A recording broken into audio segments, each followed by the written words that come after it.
going to be talking about alternative lending. But the question is, what is alternative lending? What do you think it is? To find out the meaning of alternative lending, I thought at first, why not talk to our members of the public and find out what they genuinely think it means, so at least I can then teach you really what is all about. So here we are. Here is what members of the public think about alternative lending. Got a track record. Go ahead. Then obviously you had to go to lenders which are, yeah, brother, come in. If you want to come in and have a look. No problem. Yeah. No problem at all. So what does alternative lending mean? And is it a good thing or bad thing? Well, if you're coming to bad, then you have to pay higher interest rates, and then you're not really protected in any way, and people might even threaten you to take their money back. Yeah, so that's the bad one. But good one is, if you can't lend from the mainstream lenders, you have a choice to lend from other people. So there is a good thing. Or crowdfunding. Yeah, brother. So crowdfunding is a very good way to raise money. But then again, you might lose your money if you lend it to them. You might lose without protection. So thank you very much. As far as I understand, it's to do with credit unions, for example. I mean, I think they're a really good idea, because I think, as far as I understand it, they're supposed to be non-profit making. So, hopefully they won't have as high interest rates as, these private lending companies. So I think it's probably a lot better and a lot fairer, and probably more, basically hopefully helps a more equal and just society, that sort of thing. And I'm trying to think of anything else. Whether there's sort of crowdfunding, and that's not the same thing as lending, is it? I mean, I suppose it's a way of raising money, but that's probably for particular issues and campaigns. So it's different from probably not-for-profit sort of lending organisations. I'm not saying that I know it, but my guess would be either pawn shops, the loan sharks, or that would be it really. Apart from the banks are proper lending. Banks, building society are proper lending, but alternative lending to me would be like companies that come and knock on your door and ask you, do you want to borrow money, or the pawn shops, or the loan sharks. Basically, I can't think of any other alternatives to lending than that, and then the ones that charge like 250%. There we are. So we have listened to what members of the public think about alternative lending. But of course, for your purpose today, and we are going to be looking on three of them. The most draconian one is what I'll be starting with. It's payday lenders.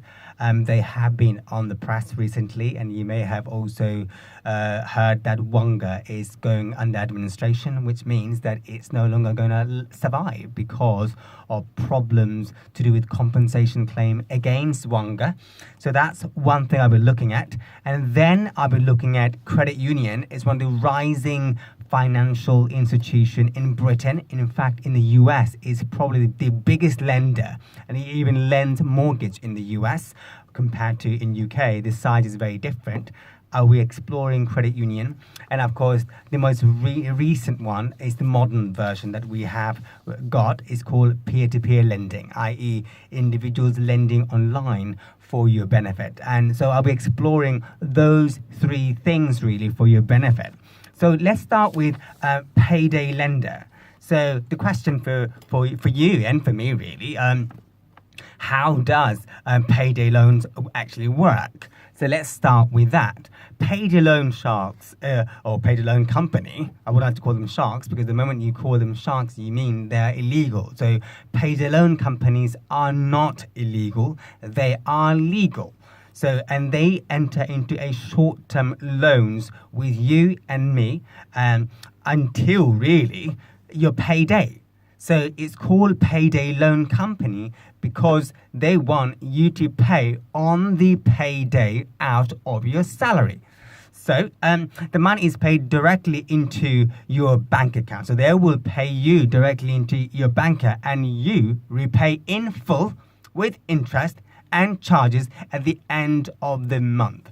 So increasingly, though, I must say, you can borrow for longer period because Financial or Conduct Authority, the regulator, allows for payday lender to do it, because a payday lender to lend money to you, it has to register with the Financial Conduct Authority, and the Financial Conduct Authority will then give them the go-ahead to lend, because the Financial Conduct Authority will ask the lender, on what terms are you lending? What is your business model? Let's have a look. So that's how it kind of like starts, and that's how they do it. But all these loans, when it comes to payday loan, in common is that they do charge high cost, and they are short term, and often for small amount. And when we are talking about small amount, we're actually saying something like, I don't know, 150, 200, 350. So you need to ask yourself, what situation am I in to borrow money such as that? So it can only be in a very, very tough and difficult situation. And that's what payday loans company's model is based on, is lending to those who are genuinely struggling. So yes, a payday loan is expensive and could make your situation worse if you can't afford to pay it back on time. You need to be very careful. However, in the past, things were tough and rough for people like you and me when we borrow money from lenders, but things have changed a lot. Actually, it's changed, I think, since just over 2 years ago, actually, where now the regulator, the Financial Conduct Authority, forced the payday loan company not to charge beyond 100%. What does that mean in practice? Here it is. If you borrow £100, the lender cannot charge you in total, well, it includes admin fee, by the way, can't charge you more than £200. So £100 you borrowed, and if you add interest and charges, it cannot be more than double. Okay, that's the issue. So that's what you need to bear in mind. So that's pretty much what I want you to take when it comes to payday loan. But kind of moving on, so, there are recurring payments. Before you agree to a loan, many lenders will ask you to set up a recurring payment. That is what also known as continuous payment authority. This is where basically the lender takes the money out of your bank account regularly, and you have given the express permission when you sign the agreement with the payday loan company. That's a bog standard business model that payday loan companies follow. So this basically allows them to take the money directly from your bank account via your debit card on the repayment date that you have agreed with the lender. This can be obviously useful for you because you don't have to think about paying, but it can also be risky for you because if you don't have enough money in your bank account, you find that your bank that gave money doesn't have enough money in your bank account. You may be occurring fees. So do bear in mind, if you have a bank account with, let's say, Lloyd's, and from Lloyd's account, the lender is taking money and you have no money in your bank account, your bank can charge you for bouncing back the direct debit that you have set up with the lender. So that's the catch. But of course, if you feel as though you are struggling and tell the lender that you can afford to pay, they have no right to recover the money from you. It doesn't mean they are not legally allowed, legally entitled to it. They are entitled to it. It's just they can't take it because you have removed your express permission to do so. Well, as you can see, really overall, the payday lender, it is a lender who charges high interest and charges, and usually individuals who take money from lenders such as payday loan companies like Wonga is because they don't have any other options. So the payday loan companies are designed to really make money out of you. So that's one. Of course, we looked at payday loan company, and let's look at another one, and that is credit union. Now, not many people actually know credit union, but I understand that it is one of many institutions that are actually thriving recently. They are thriving because of their interest rate, and I will talk more about it. But generally, the interest rate is capped by the state, by the government, by legislation, because of them being a credit union. So, although its function is pretty much the same as any other lender, Barclays, HSBC, Halifax, i.e., you save money, put it in your bank, and then you borrow money. It's the same thing. It's all about a money game we are talking about. Hence, the show is called Your Money Matters. However, credit unions, what are they? They are basically community savings and loans cooperatives.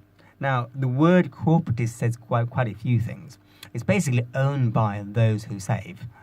So another word, members.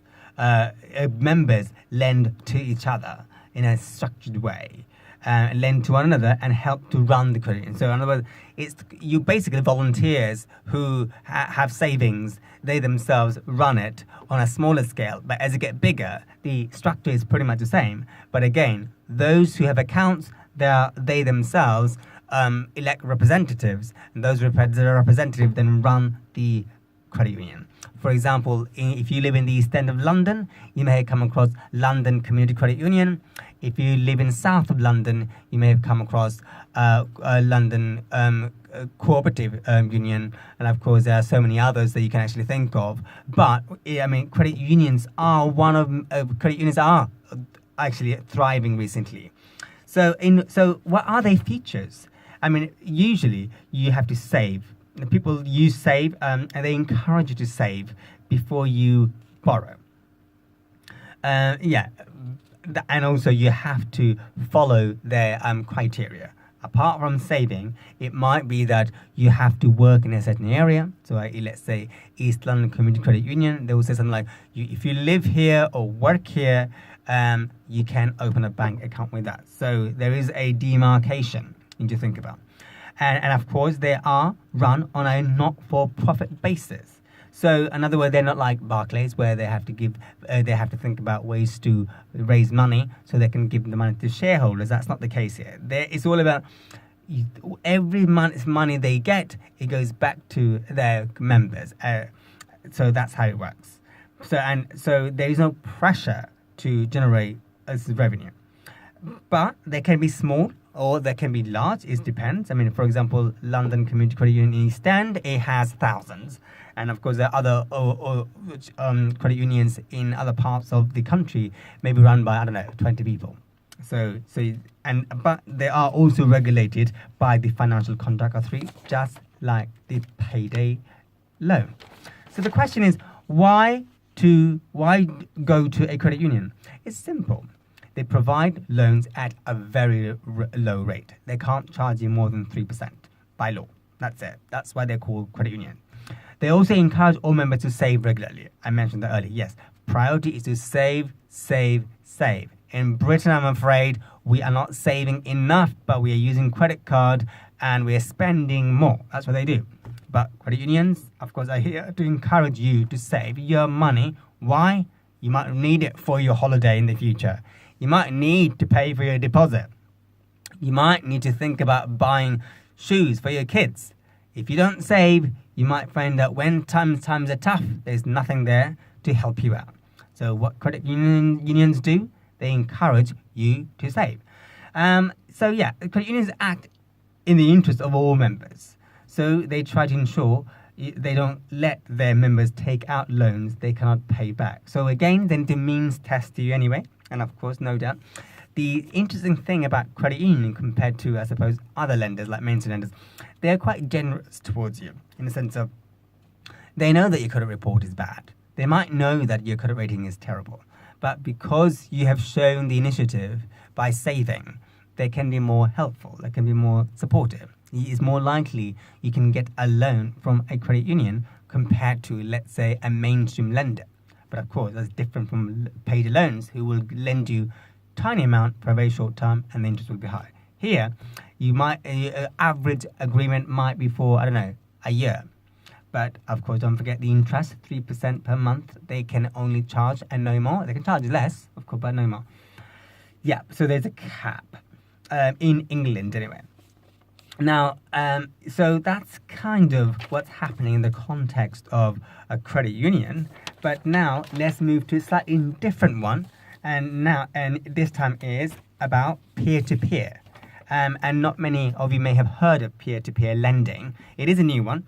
And it's a different way for people to lend money to individuals or businesses. So it's not only simply just a person to person, but it could easily be businesses. But usually businesses are the smaller ones that are that have new ideas and they're thinking of generating revenue. And for example, let me give you an example. Let's say you've got a new fantastic vacuum cleaner. You think it's piece of the art. You think it's going to conquer the whole world. And you think you need some money because mainstream lender isn't lending. But you might have few, millionaires or billionaires or even thousandaires might say something like, okay, look, I like the idea. I think it's very attractive. And I wouldn't mind supporting you. So that is peer, that's what it is. Peer is lending to another peer. So but of course there is a platform. It's you can't just get it out of thin air. It's not like, oh mate, give me, can I borrow £1,000? And you say, all right then. It's not like that. It has become more sophisticated as time goes along, and there are a number of websites around online actually to get it. And I'm reading most of my work really is for my advice though, so it's credible as well. So they bring people or businesses on websites, bring business and people that want to lend money to those who want a loan. Of course, and that's a way to not to borrow from mainstream borrow banks, but instead borrow an alternative way. So you can just Google online and you will definitely find it. So the question is, how do you set it up? To open an account with, I suppose, peer-to-peer lender and pay some money in by a debit or credit card or transfer. So you need to open a bank, you need to open an account with the website first. Then set the interest rate you like to receive or agree a rate. That's an offer. So again, there is an agreement in place. If you are a lender, you want to lend on a specific rate of interest. If you're a borrower, you want to also think about specific rates of interest that you want to borrow money for. And of course, you lend an amount of money for a fixed period of time. A year or two, depends. I don't know. What's your business model is all about? Why is it that you're borrowing? You might have to pay a fee to lend money. It could be 1%, 2%, but of course you need to read that tiny detail on the agreement. Yeah, and of course, don't forget, it is competitive. So some lenders might outbid others. So there's competition between lenders depending upon what kind of borrower you are. And if the lenders like it, one might say, I want to lend you more than others. It's a bit like Dragon's Den, really, but online. But what are the risks? Of course, there are plenty of risks. A person or business you lend money to might not be able to pay it back. Again, you need to be careful who you lend the money to. Does the person have the means to pay back? The higher the default rate on a peer-to-peer website, the higher the number of people or business are unable to repay their loan. So there we are. So it is about, in the end, affordability. Unlike bank and building societies, money you lend via a peer-to-peer website is not covered by the Financial Services Compensation Scheme. Now that's quite important. With payday loan company, you're covered. With credit union, you're covered. But with peer-to-peer lending, I'm afraid, if you lose money, you will not get your money back. Under Financial Services Compensation Scheme, you will get your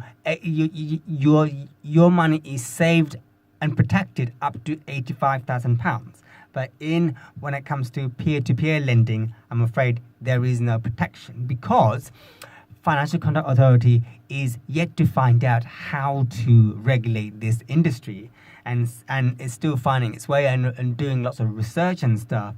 But in the meantime, of course, if you have money stashed towards peer-to-peer lending, you just need to be careful that, okay, if you lose it, what avenues out there for me? The answer to that is probably none once it's gone. Again, there are dangers, no doubt, and one of them is, of course, is be careful of early or late repayment.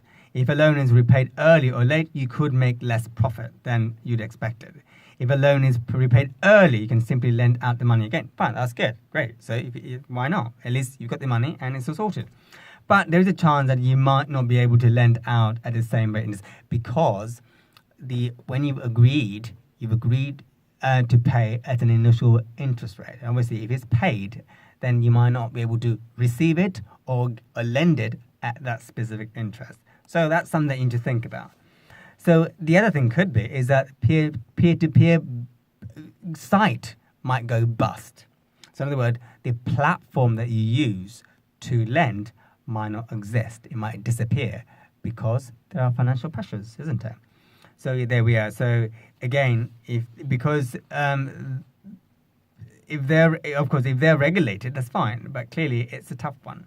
So you need to be very, very wary. No doubt, we are always looking for new ways to lend money, borrow money, and in fact, some people are also gambling in a new way, in an old new way. I've noticed that. So you just have to be wary that the world isn't as great as you think it is. But what I can say is that when it comes to peer-to-peer lending, that you're not protected as much, unlike payday loan and credit union.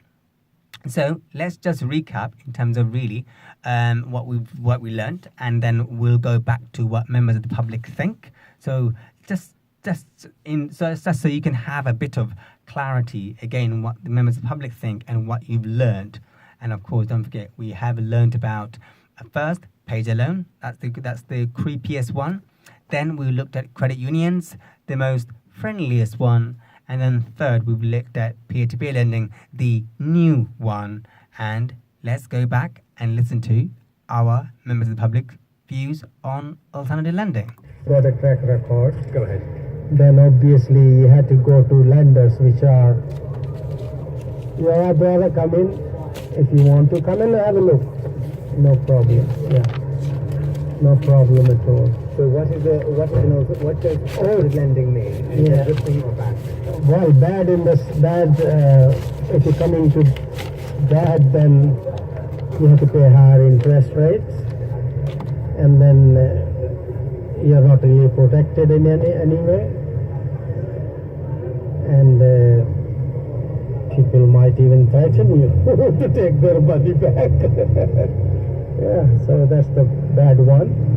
But good one is, if you can't lend from the mainstream lenders, you have a choice to lend from other people. So there is a good thing. Or crowdfunding. Yeah, brother. So crowdfunding is a very good way to raise money. But then again, you might lose your money if you lend it to them. You might lose without protection.